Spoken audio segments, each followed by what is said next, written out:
حمد و صلات کے بعد تمام سامعین و حاضرین السلام علیکم ورحمۃ اللہ وبرکاتہ۔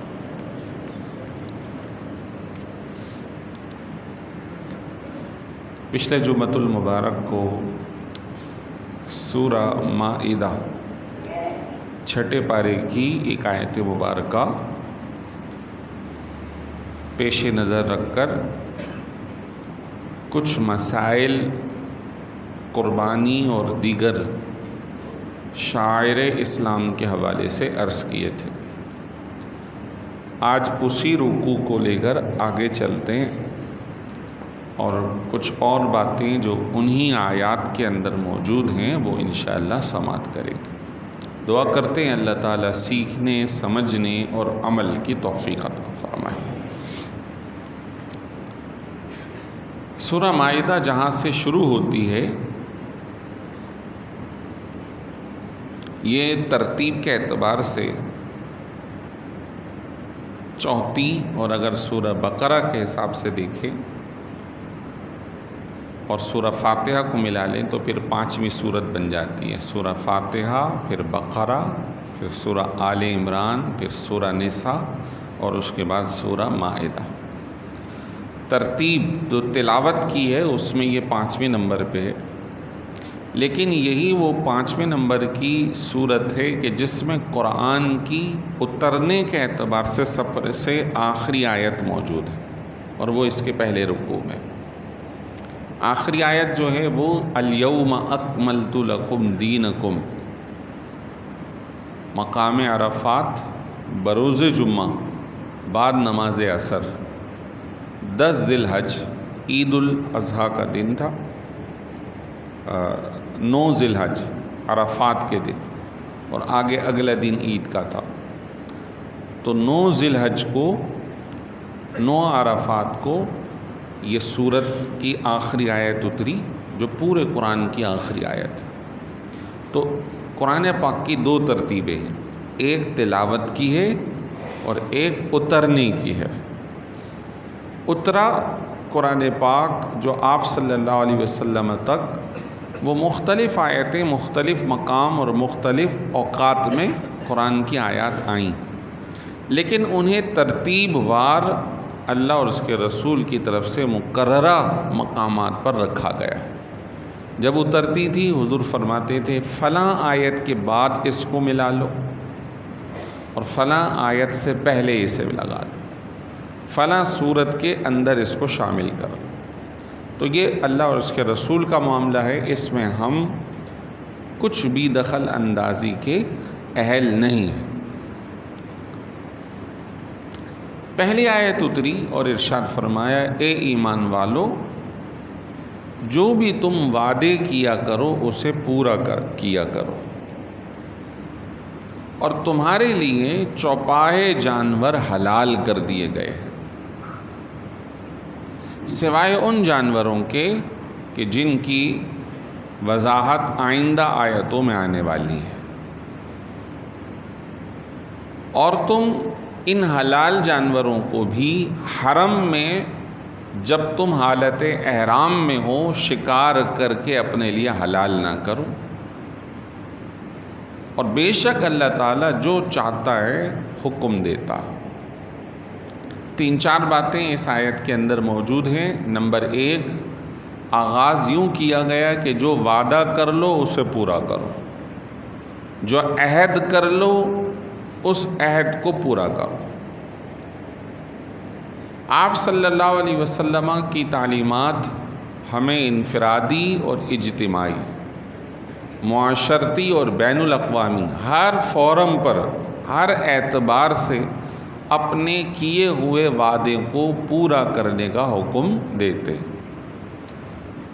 انفرادی سطح پر کسی سے وعدہ ہے، اس سے آپ نے کر لیا ہے تو اللہ کا حکم ہے، اب آپ پیچھے نہ ہٹیں۔ اول تو وعدہ کرنے میں سوچ سمجھ کے وعدہ کرنا چاہیے، کوشش یہی کی جائے کہ وعدہ نہ کیا جائے، لیکن سامنے والا اعتبار نہیں کرتا تو وہ کہتا ہے وعدہ کرو، عہد کرو، اور عہد میں یہی ہوتا ہے میں اللہ کو رسول کو گواہ بنا کر عہد کرتا ہوں، تو جب ایمانیات کے مسائل داخل ہو جاتے ہیں تو سامنے والے کو اعتبار آ جاتا ہے۔ اب اس بندے کو چاہیے کہ جب اس نے وہ عہد کر لیا ہے تو وہ عہد کی خلاف ورزی نہ کرے۔ عین جنگ کے موقع پر، جب کہ جنگ میں رول عام حالات سے ہٹ کر ہوتے ہیں، عین جنگ کے موقع پر بھی وعدوں کو پورا کرنے کا حکم دیا گیا۔ چنانچہ ایک واقعہ بڑا مشہور ہے کہ ایک اسلامی سرحد پر لشکر اسلام موجود ہے اور مد مقابل اس وقت جو اسلام کے مخالف تھے غالباً کے مذہب عیسائیت کے لوگ تھے۔ ادھر سربراہ اس پورے لشکر کے سیدنا امیر معاویہ رضی اللہ تعالی عنہ تھے۔ جنگ بندی کا معاہدہ ہوا تھا، فلاں تاریخ تک کوئی کسی کو نہیں مارے گا نہ جنگ کرے گا۔ جب وہ وعدہ رات کو ختم ہو کے اگلے دن پورا ہونا تھا تو امیر لشکر نے لشکر اسلام کو راتوں رات اٹھا کر سرحد پر پہنچا دیا کہ جیسے ہی صبح ہو ہم دشمنوں کو سنبھلنے نہیں دیں گے اور ان کے علاقے میں داخل ہو جائیں گے۔ اور جیسے ہی علی صبح وقت شروع ہوا، امیر لشکر نے حکم دیا کہ ان کے علاقے میں داخل ہو جاؤ۔ اب وہ تیاری کرتے آتے اتنے میں یہ داخل ہو گئے تو پیچھے سے ایک صحابی چلے آ رہے اور آپ صلی اللہ علیہ وسلم کا فرمان سناتے ہوئے آ رہے ہیں کہ عہد کو پورا کرو، عہد کی خلاف ورزی نہ کرو۔ اب عہد تو رات کو پورا ہوا تھا، تو کہا حضور کا فرمان یہ بھی ہے کہ آپ وعدے کے پورا ہونے کے بعد، وعدے کے پورا ہونے سے پہلے پہلے اپنے لشکر کو سرحد پر بھی نہیں کھڑے کریں گے۔ اب کافی حد تک لشکر اسلام اس میں داخل ہو چکا تھا، اس کے باوجود جب فرمان رسالت آیا تو امیر لشکر حضرت امیر معاویہ رضی اللہ تعالیٰ عنہ نے فرمایا کہ جتنے لوگ دوسرا علاقہ اپنے پاس قبضے میں لے چکے ہیں اس کو واپس کر دیں اور اپنے علاقے میں واپس چلے جائیں۔ یعنی عین جنگ کے موقع پر بھی وعدے کو وفا کرنے کا حکم سرکار دو عالم صلی اللہ علیہ وسلم کا عام حالات میں زیادہ ضروری ہے، بین الاقوامی سطح پر بھی اس کی ضرورت ہے اور معاشرتی بھی۔ اب دیکھتے ہیں کہ ایک حصہ ہمارے یہاں سیاست کا بھی ہوتا ہے۔ ہر تنظیم، ہر مجلس کچھ اپنے وعدے انتخابات سے پہلے ظاہر کرتے ہیں، ہم ایسا کریں گے، ہم ویسا کریں گے، ہم ویسا کریں گے، لیکن جیسے ہی وہ منتخب ہو جاتے ہیں یا انہیں عہدہ مل جاتا ہے پھر وہ کہتے ہیں وہ وعدہ ہی کیا جو وفا کیا جائے، اور پھر وہ اپنے کیے ہوئے وعدوں سے پھر جاتے۔ تو یہ سیاسی ہو یا دینی ہو یا دنیاوی معاملہ ہو، اللہ کا حکم ہر ایک کے اوپر نافذ العمل ہے اور کل قیامت میں پوچھا جائے گا۔ حتیٰ کہ بعض احادیث مبارکہ کے اندر ایسا بھی فرمان موجود ہے کہ کل قیامت میں بعض لوگ جب حاضر ہو رہے ہوں گے تو ایک شخص کے علامت کے طور پہ ایک جھنڈا نصب کر دیا جائے گا، جو دور دراز سے بھی لوگ اس کو دیکھیں گے، اور وہ جھنڈا یا علامت اس بات کی ہوگی کہ یہ وہ لوگ ہیں جنہوں نے اپنے دنیا میں وعدے کیے تھے، وہ وعدے وفا نہیں کیے، آج ان کی پکڑ ان بنیادوں پر ہوگی۔ یعنی دوسروں کو تو پردے میں رکھا جا رہا ہے، لیکن وعدہ خلافی کرنے والے کو کل قیامت میں سب کے سامنے ظاہر کر دیا جائے گا۔ یہ وہ برا شخص ہے جو دنیا میں وعدے کرتا تھا اور وعدے پورے نہیں کرتا تھا۔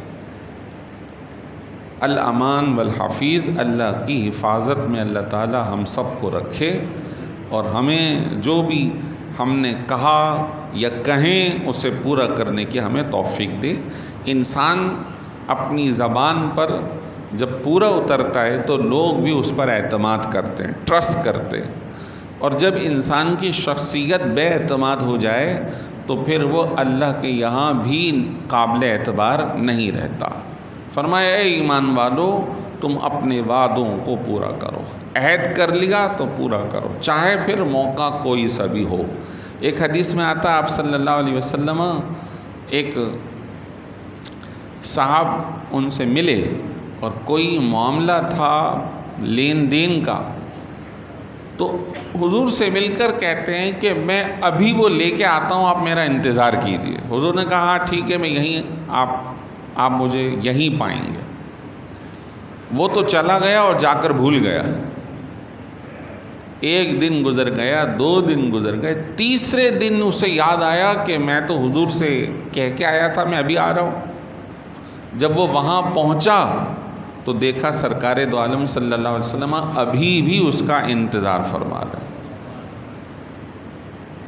اب یہ ایک طرف تو بہت ہی اہم بات ہے، ان کی تربیت ہے کہ وہ اپنے وعدے کو پورا کر رہے ہیں۔ کسی کو ٹائم دے دیا تو اس ٹائم پہ پہنچ جائیں۔ ہمارے یہاں یہ سب سے بڑا مسئلہ ہے، اور جھوٹ ہماری زبانوں پہ ہر جگہ عام ہو گیا۔ پتہ ہے میں گھر پہ ابھی بستر سے بھی نہیں اٹھا، میں بس 5 منٹ میں پہنچ رہا ہوں، میں راستے میں ہوں، اور اس سننے والے کو بھی اعتماد ہے کہ یہ جھوٹ بول رہا ہے، یہ اٹھ ہی نہیں سکتا ہے اس وقت، ابھی کہہ رہا ہے میں راستے میں ہوں۔ تو یہ جھوٹ اور وعدہ خلافی، کہتے ہیں جناب 9 بجے پہنچ جاؤں گا، اب وہ سامنے والا بندہ بیٹھا ہوا انتظار کر رہا ہے، گھنٹہ 2 گھنٹہ 3 گھنٹے ہو گئے، وہ بس میں کہیں مصروف ہو گیا۔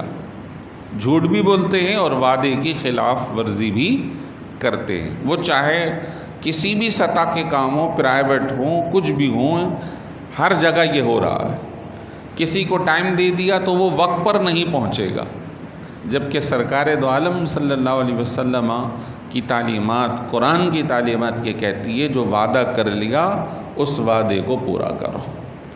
پھر فرمایا تمہارے لیے چوپاہے حلال کیے گئے ہیں۔ چوپاہے یعنی 4 پاؤں والے، اس میں جو چیز یا جو جانور حلال ہیں وہ بکری اور اس کے جنس کی دوسری چیزیں، بکری، بکرا، دمبا، دمبی، بھیڑ، بھیڑی یعنی مونس، اور اسی طرح گائے اس کا مذکر، بیل، بھینس، بھینسا، اور اسی طرح اونٹ اور اونٹنی۔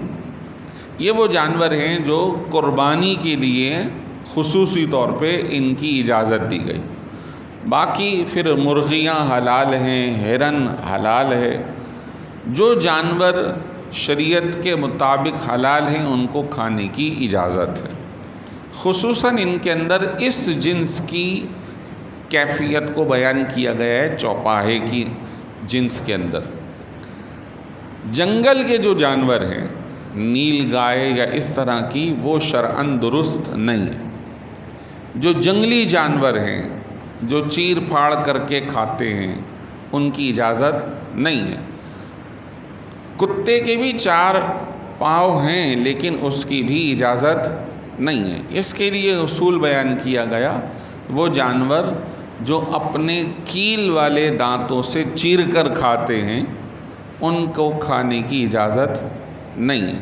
تو یہ جو کتا ہے یہ مسلمانوں کے لیے حلال نہیں ہے، جبکہ دوسرے مذاہب کے لوگ یہ کھاتے ہیں، جیسے کہ چائنا والے لوگ جو کہ اکثریت ان کی بدھ پرستی کرتی ہے، اور بت کے پجاری ہیں وہ، جیسے کہ ہندوستان کے اندر بتوں کی پوجا کی جاتی ہے، ان کے مذہب کے مطابق ہوگا، لیکن الہامی مذہب میں کہیں بھی اس کو حلال قرار نہیں دیا گیا۔ الہامی مذہب مثلا یہود، الہامی مذہب یعنی اللہ کی طرف سے جو آیا عیسائیت، اور الہامی مذہب جیسے اسلام، یا ان سے قبل حضرت ابراہیم علیہ السلام کے زمانے میں، ان سے قبل حضرت آدم اور حضرت نوح کے زمانے میں ان جانوروں کو حلال قرار نہیں دیا گیا، صرف انہی جانور جن کا تذکرہ میں نے پہلے کیا وہی حلال ہیں، اور انہی کی قربانی بھی کی جاتی ہے، اور انہی کو حج کے دوران بطور ہدی کے بھی استعمال کیا جاتا ہے۔ یہاں پہ اس آیت کی تفسیر میں بعض مفسرین نے کہا کہ اصل میں یہ ایک مبہم مسئلہ جو عرب میں تھا اس کی وضاحت ہے۔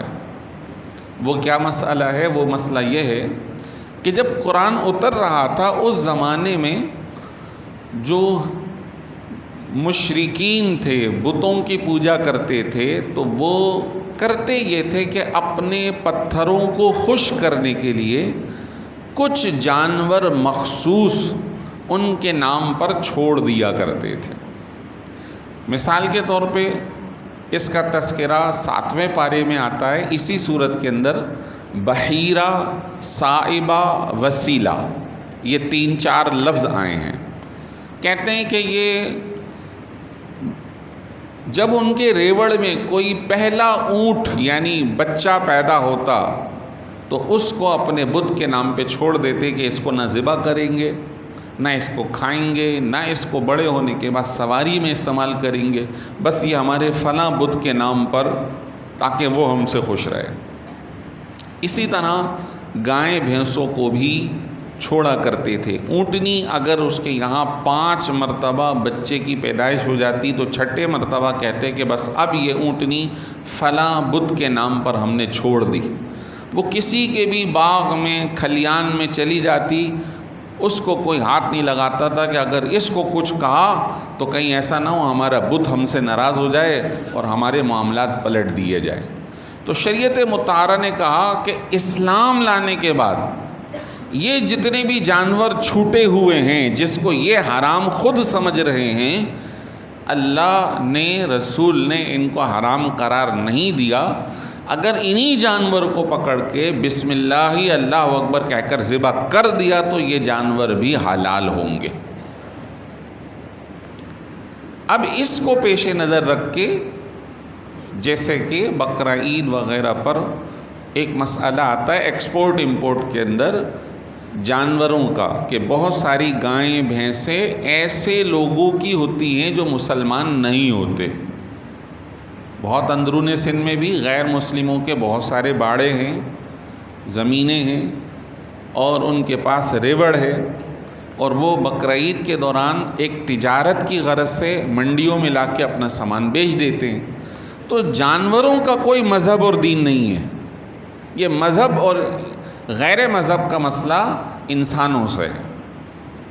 اللہ نے ہر چوپایا جو کسی کے ہاں بھی پلا ہو، جو اس کیٹیگری میں آتا ہے، وہ حلال قرار دیا ہے۔ اس کا مالک کوئی بھی ہو، جب ہم نے اس سے پرچیز کر لیا، اس سے لے لیا، تو وہ بسم اللہ اللہ اکبر کہہ کر جب ذبح کیا جائے گا تو وہ جانور حلال ہو جائے گا۔ حتیٰ کہ وہ جانور جس کو انہوں نے اپنے بتوں کے نام پہ بھی چھوڑ رکھا ہو، اگر وہ بھی مسلمان کی ملکیت میں آ جائے اور وہ بھی بسم اللہ اللہ اکبر کہہ کر ذبح کر لیا جائے تو وہ جانور بھی مسلمان کے لیے حلال ہوگا۔ اس سے ایک اور مسئلہ پتہ چلا کہ جو اللہ کا حلال کردہ ہے کسی اور کو یہ حق نہیں پہنچتا کہ وہ اسے حرام کرے، اور جو اللہ نے حرام کر دیا ہے کسی اور کو حق یہ نہیں پہنچتا کہ وہ اسے حلال کرے۔ آپ صلی اللہ علیہ وسلم کو اللہ نے یہ مقام عطا فرمایا اللہ کی عطا سے، اللہ کے حکم پر۔ قرآن کے اندر جس کی وضاحت نہیں، سرکار دو عالم صلی اللہ علیہ وسلم نے اس کی وضاحت فرما دی، اور آپ نے بھی کئی جانوروں کے حرام ہونے کا تذکرہ فرمایا، تو وہ بھی اسی طرح حرام ہوں گے جس طرح قرآن کی آیت کے اندر حرام بیان کیا گیا۔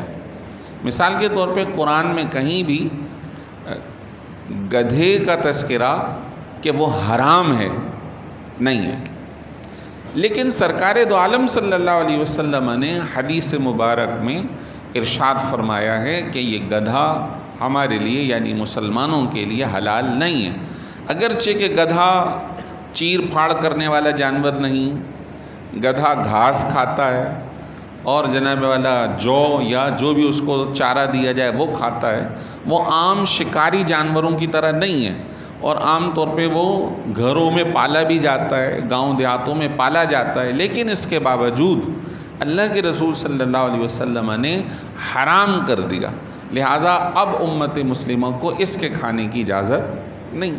اسی طرح ایک اصول بتایا گیا پرندوں میں، وہ پرندہ جس کی چونچ مڑی ہوئی ہو اور وہ شکار کر کے کھاتا ہو، اپنے پنجوں کو انوالو کر کے کھاتا ہو، تو اس کی اجازت نہیں سوائے طوطے کے، اور بعض نے کہا جی طوطا بھی جائز نہیں ہے۔ تو اب یہاں پہ بات سمجھنے کی ہے کہ حضور کا جو فرمان ہے اس پہ عمل کرنا ہے۔ اب کبوتر ایسا جانور ہے جس کی چونچ مڑی ہوئی نہیں ہے اور وہ شکار کر کے بھی نہیں کھاتا، تو اس کو کھا سکتے ہیں، چڑیا کھا سکتے ہیں۔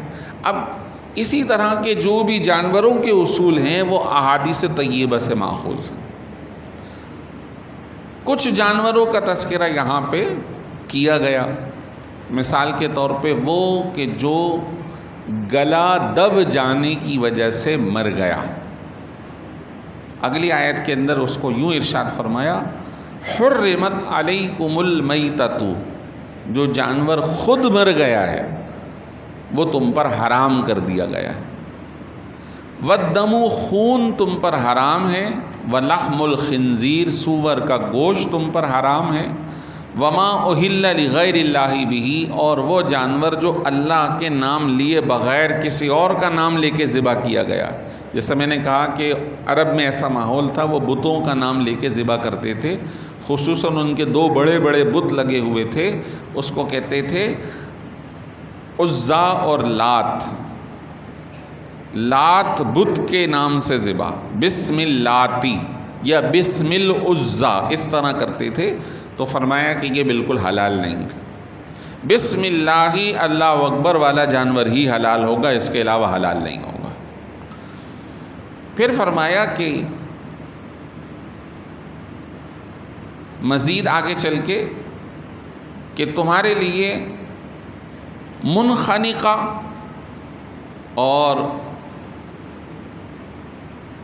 متردیہ، یہ موقوذہ، نتیحہ، یہ 4-5 جانوروں کے نام لیے گئے، جس کا گلا دب گیا، جسے کسی لاٹھے سے مارا گیا حتیٰ کہ وہ مر گیا، اور اسی طرح کسی جانور نے کچھ دوسرے جانور کو سینگ مار دیا، وہ مر گیا۔ اب یہ بڑا اہم مسئلہ ہے، مارنے سے مر جائے وہ جانور حلال نہیں۔ ہمارے ہاں تو الحمدللہ اسلامی ملک ہے تو ہم ذبح کرتے ہیں، باہر ممالک کے اندر یہ طریقہ کار کہ ذبح کیا جائے وہ کہتے نہیں، اس سے زیادہ تکلیف ہوتی ہے، اس سے پہلے کا عمل ضروری ہے۔ اس سے پہلے کا عمل یہ ہے کہ مرغیاں اگر ان کی کوئی چین سسٹم ہے، مشینیں ہیں، تو وہ کھولتے ہوئے پانی کے اندر مرغیوں کو پہلے الٹا لٹکا کر گزارتے ہیں، ان کے منہ نیچے پاؤں پر گزارتے ہیں، وہ گرم پانی سے نکل کر جب باہر نکلتی ہیں تو ان کا کہنا ہے کہ وہ گرم پانی کھولتے ہوئے کی وجہ سے بے ہوش ہو جاتی ہیں، لیکن ان میں اکثر مرغیاں مر چکی ہوتی ہیں، سانس رک جاتا ہے، اوپر سے گرم پانی۔ اب وہ مشینوں پہ جب کٹ رہی ہوتی ہے تو سب سے بڑا مسئلہ حلال حرام کا یہ ہے کہ ذبح کے وقت اس کا بسم اللہ اللہ اکبر کہنا ضروری ہے، اور ایک مرتبہ بٹن دبانا بھی کافی نہیں کہ ایک مرتبہ میں نے بٹن دبایا، اللہ اکبر کہا اور 100 مرغیاں کٹ گئیں، اس پہ بھی علماء نے کہا یہ جائز نہیں۔ پھر بسم اللہ اللہ اکبر کہنے سے پہلے وہ زندہ ہو. یہاں سب سے بڑا مسئلہ ہے کہ باہر کی اگر مرغی بھی کھائی جائے یا باہر سے جو مال آ رہا ہے وہ مرغی بھی کھائی جائے تو اس کے حلال حرام کا بڑا سخت مسئلہ ہے. اسی طرح ہندوستان وغیرہ کے اندر دیکھتے ہیں تو وہاں وہ بڑا لوہے کا لیتے ہیں, بڑی کیل نما, اور وہ گائے کو یا بکرے کو پہلے زور سے مارتے ہیں سر پر, جس سے وہ تڑپتا ہے یا بے ہوش ہو جاتا ہے یا وہ مر جاتا ہے. اس دوران جب وہ تڑپ رہا ہوتا ہے یا مر چکا ہوتا ہے تو وہ کہتے ہیں کہ یہ بھاگے گا دوڑے گا نہیں, اس کو آرام سے ذبح کر لیں گے. اب چوٹ اتنی زور سے لگے کہ وہ جانور پہلے ہی مر گیا, تو قرآن کہہ رہا ہے کہ یہ حلال نہیں. اور بعض جگہوں پہ کرنٹ لگاتے ہیں جس سے وہ ادمرا ہو جاتا ہے, بس ہل رہا ہے, اور بعض اوقات وہ مر بھی جاتا ہے. تو اس طرح کی مختلف کیفیات. ادھر تو مسلمانوں کو کہتے ہو کہ ذبح کرتے ہو تو اسے تکلیف ہوتی ہے, اور ادھر وہ خود جو کر رہے ہیں وہ انتہائی خطرناک ہے. اسے کرنٹ لگا رہے ہیں, اسے ابلتے ہوئے پانی میں ڈبو کر گزار رہے ہیں, یا اس کے سر پر ہتھوڑا مار رہے ہیں جس سے وہ بے ہوش ہو رہا ہے یا مر رہا ہے. تو قرآن پاک نے ایسے جانوروں کے بارے میں منع فرمایا کہ اگر وہ پہلے ہی مر چکا, اس کا دم گھٹ چکا, اس کو لاٹھی لگی, وہ مر چکا, تو وہ حلال نہیں ہے. تو اب ہم جس ملک میں الحمدللہ ان چیزوں سے پاک ہیں, بہت حد تک ہم کہہ سکتے ہیں 90-95% صحیح چیز دستیاب ہو جاتی ہے. کہیں ہمیں ملتی ہے اس طرح کی باتیں کہ فلاں نے گڑبڑ کر دی, وہ بہت کم ہیں. لیکن باہر ممالک میں اس کے بغیر گزارا ہی نہیں ہے. وہ مشینوں کے ذریعے, سلیٹر ہاؤس کے ذریعے یہ سارا سسٹم کرتے ہیں. پھر وہاں ذبح کرنے والا مسلمان ہے, غیر مسلم ہے, کچھ عطا پتہ نہیں ہے. یعنی اس ممالک کے اندر رہنے والوں کے لیے بڑی آزمائش ہے, بڑی آزمائش. بہرحال قرآن کا جو حکم ہے وہ میں نے آپ کے سامنے پیش کیا. اللہ تعالی ہمیں حلال اختیار کرنے اور حلال کو ہی استعمال کیجئے. اللہ تعالی توفیق عطا فرمائے. وآخر دعوانا ان الحمد للہ رب العالمین.